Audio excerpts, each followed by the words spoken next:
Peter Quill, born on Earth, son of a human mother and alien father, set out for life of adventure among the stars as Star-Lord. He became a member of the Guardians of the Galaxy and spent years fighting and defending with the ragtag group of misfits. Eventually, life took him down a new path. Peter took over his father as Emperor of the planet Spartax. He started a new life with his family and had a falling out with the Guardians.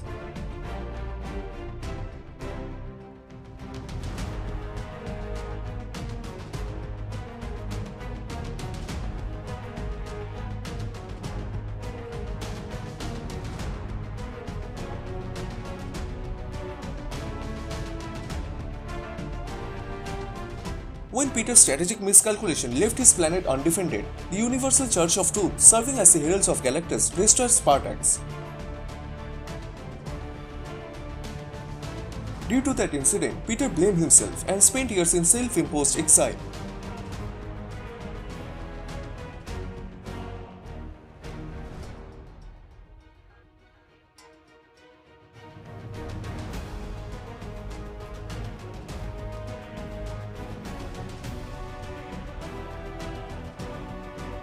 But the Guardians of the Galaxy have pulled him into one last mission and chance for redemption. The mission was to return to Earth to retrieve an artifact which can stop the heralds of the Galactus from destroying other planets.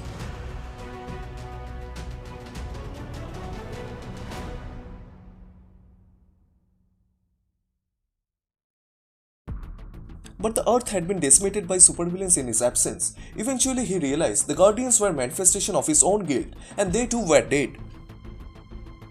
Quill dug deep and overcame his slump to defeat the latest threat to the Earth. He fires the time stone right in Galactus' head, which causes him to die right in that spot.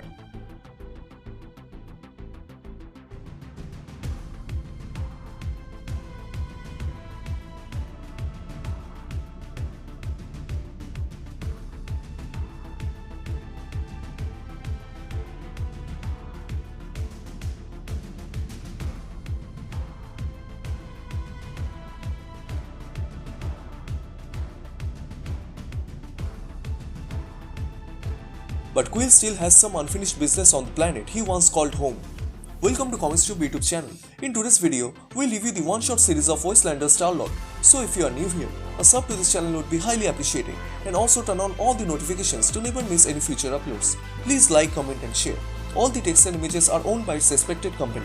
You can support them by purchasing it digitally or from any offline stores. Shortly after defeating Galactus, Peter pays a tribute to those who left behind at Xavier School for Gifted Youngsters.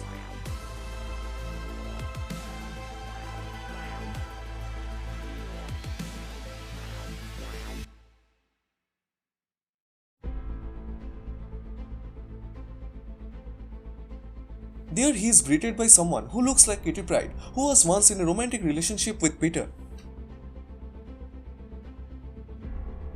Quill becomes surprised as he asks her, all of the X-Men were killed, how did she survive? Kitty replies, she didn't survive, but the real question is, why are you here?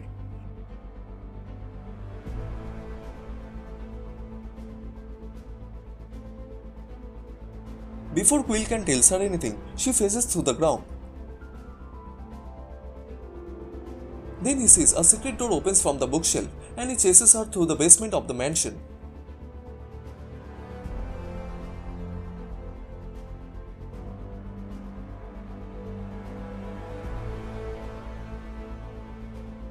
As he turns around at the corner of the hallway, he meets deceased Cyclops and other X-Men members who blame Peter for striving to protect his empire instead of fighting alongside his allies on Earth.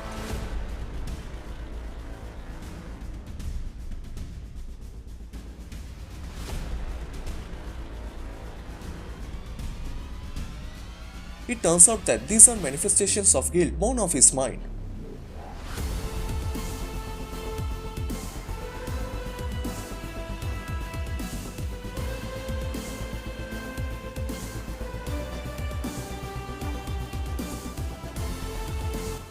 Then from the back, he gets hit right in the head, and there he sees all the fallen Avengers, the ghost of the heroes who inspired him to become a better person.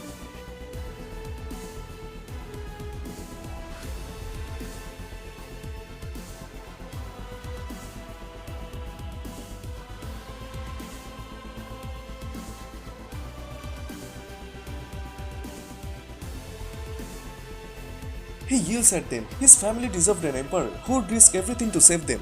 But despite of his greatest effort, he failed to save them. But he tried. So why can't they forgive him?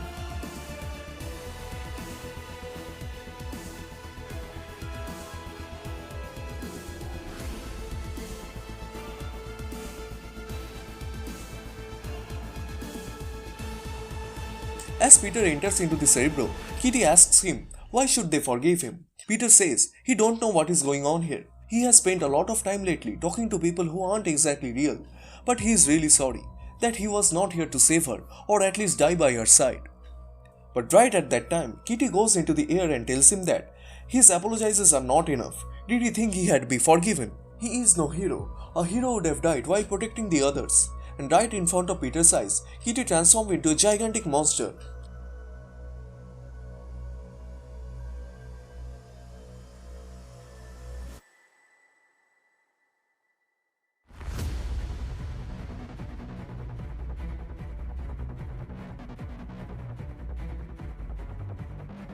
As he tries to escape from there, that monster slams him into the door.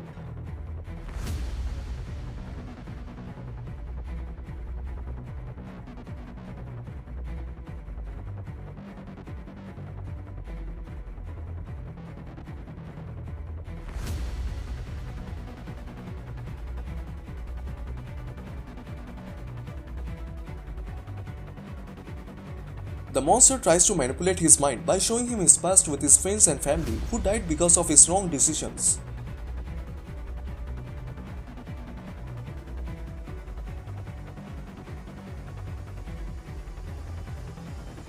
And it turns out that Shadow King, the arch nemesis of Charles Xavier, was behind all of this.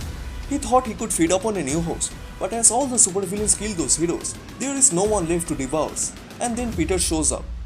As Shadow King tries to feed upon his memories, Peter thinks about the good times spent with his lost lover Kitty Pryde.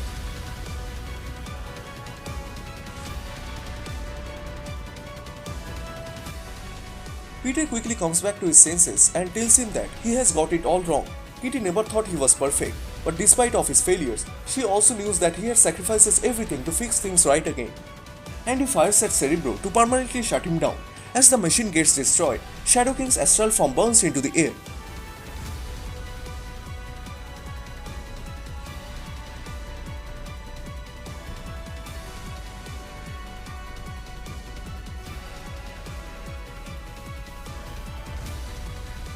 One week later, Quill visits to Vivian to check the status of his ship. After the Milano is repaired, Peter tells her that he first named the ship after a girl he had crushed on, long before he knew what love really meant. Then while leaving the Earth, he changes the designation of his ship to the name of his former love, the Pride, in memory of Kitty Pryde. With such strong tribute to the woman who meant so much to Star-Lord, the one-shot series of Wastelander Star-Lord comes to a close. Which part you like the most? Please comment down below. And also please subscribe, as this will motivate me to make more contents. Thank you so much for watching. Everyone stay safe and I will see you guys in the next one. Bye.